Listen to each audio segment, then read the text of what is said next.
आबिद साहब, आपने पीरज़ादा फैमिली के साथ ज़्यादा काम किया है, तो आप बताएं कि इनमें से कौन सा अच्छा एक्टर है और कौन सा अच्छा डायरेक्टर है, उस्मान पीरज़ादा साहब या समीना पीरज़ादा, और आप बताएं कि इन दोनों में से सख्त कौन है। बड़ा इंटरेस्टिंग क्वेश्चन है। उस्मान भाई ज़्यादा अच्छे मुझे लगता है कि परफॉर्मर है, और सख्त जो है वो समीना आप है। हाँ, वो डिसिप्लिन पे और उस टाइम पे और हर चीज़ पे बहुत ही बल्कि उस्मान भाई ने अक्सर जो सिगार पकड़ा होता है वो बुझा हुआ है, क्योंकि वो उनकी वजह से पी नहीं सकते।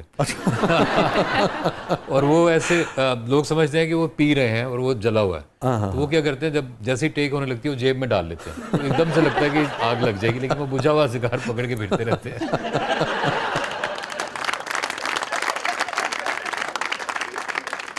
और सवाल का एक हिस्सा था कि डायरेक्टर कौन इनमें से बेहतर है।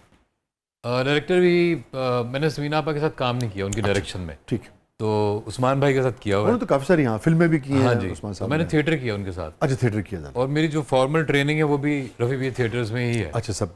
तो मेरे ख्याल में उस्मान भाई बहुत तगड़े डायरेक्टर हैं। मेरे हिसाब ਨਾਲ ਸਮੀਨਾ ਆਪਾਂ ਤਗੜੇ ਨੇ ਜਿਹੜੇ ਏਡੇ ਵੱਡੇ ਭਾਈ ਨੂੰ ਸੰਘਾਰ ਨਹੀਂ ਲਾਉਂਦੇ ਰਹੇ।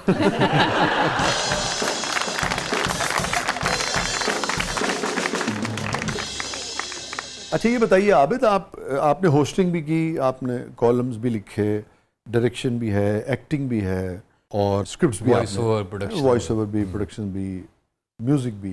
अच्छा, इन चीज़ों को के सारे डिपार्टमेंट्स को सीखना तो बहुत अच्छी बात है, मगर जब आप मुस्तकिल कभी एक काम करते रहें कभी दूसरे करते रहें, तो आपको नहीं लगता कि बहुत ज़्यादा तकसीम कर लेता आदमी और किसी एक चीज़ पे फोकस नहीं कर पाता?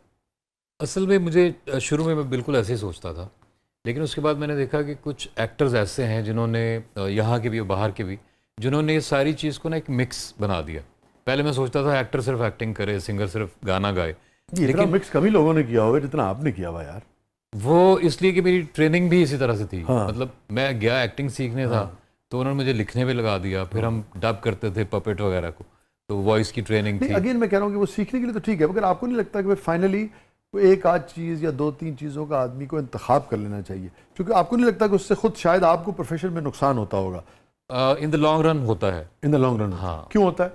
क्योंकि आप एक खास डिपार्टमेंट से रिलेटेड कट जाते हैं ना, कट गए उसमें आप डिस्कस नहीं होते उस तरह अगर मैं सिर्फ एक्टिंग करना चाहूँ तो मुझे कराची जाना पड़ेगा, हाँ। फिर मैं डायरेक्शन नहीं कर सकता, सारी चीज़ें।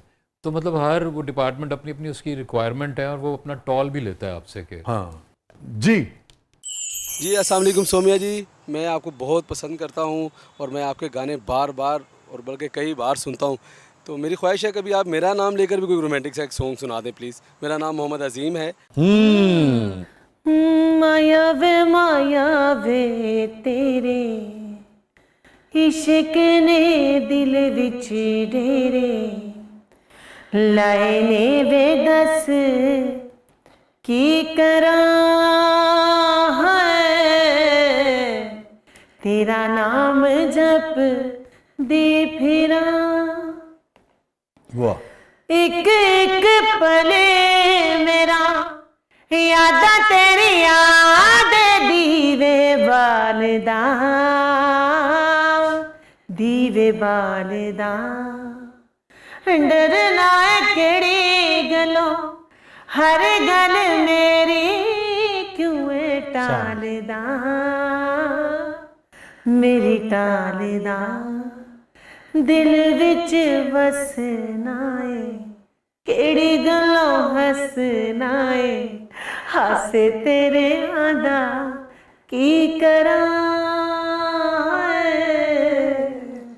तेरा नाम जप दे फिरा। वाह जी। आबिद साहब, आप हर वक्त हसीनाओं में घिरे रहते हैं, तो भाभी को बुरा नहीं लगता यहाँ कभी उन्होंने मना किया हो कि फ़लाँ के साथ आप मुझे नज़र आए तो वापस घर मत आना? कैसी दुनिया किहड़ी गल ते ध्यान पवा रहे ने।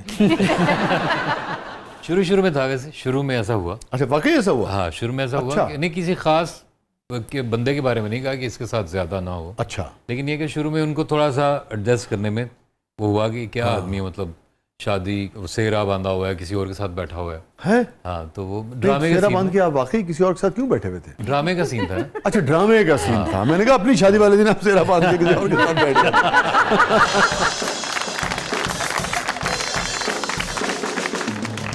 वो मतलब शुरू में था ऐसा, लेकिन अब तो बिल्कुल भी नहीं है।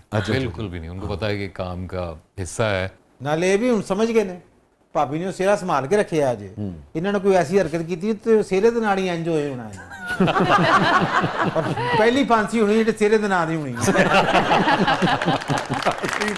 Stay with us, कहीं नहीं जाइएगा। छोटे से वक्फे के बाद वापस आते हैं।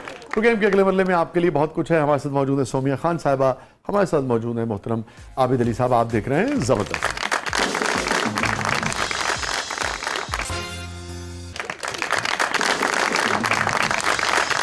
वेलकम बैक नाज़रीन। ज़बरदस्त में एक बार फिर खुशामदीद। और सोमिया साहिबा और आबिद अली साहब हमारे सेगमेंट है, इसका नाम है कैथारसिस। मोहतरमा, any regret in life? Life बहुत ही डिफ़िकल्ट होती है और उसमें बहुत सारी चीज़ें, जो हम आर्टिस्ट हैं हमारी लाइफ में बहुत कुछ आता है, बहुत कुछ जाता है, लेकिन हम एक डब्बे में बंद होते हैं। हमें नहीं पता चलता कि हम कहाँ पे हमारा रुझान जा रहा है। जैसे कि हमें ज़्यादातर निकाबपोश लोग मिलते हैं जो कि सामने कुछ होता है और पीछे कुछ होता है, तो अगर हम उनके साथ अटैच हो जाते हैं तो वो एन वक्त पे आके धोखा दे देते हैं।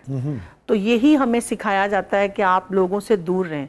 तो दूर होते होते हम इतने दूर हो जाते हैं कि हमारे साथ कोई भी नहीं रहता। एक वक्त आता है कि हम एक कमरे में होते हैं या एक गाड़ी में होते हैं, हमें वो पोजीशंस तो मिल जाती है जिसके लिए हम मेहनत करते हैं, लेकिन हम अकेले हो जाते हैं। तो उस चीज़ का बड़ा पछतावा होता है कि हम अपने दोस्तों को, बहनों को, भाइयों को खो देते हैं अपनी कामयाबी की सीढ़ी पे चढ़ते चढ़ते। तो मेरा ये मानना है कि मुझे अगर ये गिल्ट फील होता है या मुझे ये तकलीफ़ होती है तो बाकी सबको भी होती होगी। आपका तजुर्बा रहा, आपको वक्त सिखाया है। आपने कहा कि सिखाया जाता है, ये कौन सिखाता है कि लोगों पे एतबार नहीं ये करना? वक्त सिखाता है। अच्छा, वक्त सिखाता है आपको आहिस्ता आहिस्ता। जब आप शुरू में आप बहुत सिंपल होते हैं ना, तो आप हर चीज़ पे बिलीव करते हैं, हर किसी पे बिलीव करते हैं, तो आपको कोई कहे भी तो आप मानते नहीं। तो आहिस्ता आहिस्ता जो वक्त सिखाता है वही हकीकत है। तो आपके साथ भी यही तजुर्बा रहा जिंदगी का? मेरा भी तजुर्बा ये रहा। तो आपने लोगों के कहने पे लोगों से एतबार आपने कम किया, उनसे दूर हुई, आपका अपना नहीं, तजुर्बा खुद ये ही रहा? खुद ही दूर होना पड़ता है। हमें कुछ छोड़ता नहीं है, हमें खुद ही फीलिंग्स के थ्रू दूर होना पड़ता है। कुछ छोड़ नहीं सकता। हमें उनसे नफरत हो जाती है क्योंकि वो जब हम देखते हैं ना, क्योंकि प्योरिटी होती है। जब तक आर्टिस्ट में प्योरिटी ना हो, कोई भी आर्टिस्ट किसी को भी दुनिया में कहीं भी है, वो एक अलग ही है। उसके अंदर एक अल्लाह ताला ने एक अलग छवि उसकी रखी हुई है। वो लोगों से मैच नहीं होता और उसके साथ मिलने वाला पहले अच्छे से मिलता है, बाद में उनके साथ पर्सनैलिटी क्लैश हो जाती है उसकी कामयाबी देख के, क्योंकि ये तो वो हुनर अल्लाह से लेके आया ना। तो वो हुनर देख के क्लैश होती है। क्लैश होने के बाद हासिदीन बढ़ते हैं। हासिदीन बढ़ने के बाद जो आपके साथ लोग जुड़े होते हैं वो आपको धोखा दे देते हैं। जब आपको वो धोखा देते हैं तो आपको नफरत होती है, आप अकेले हो जाते हो।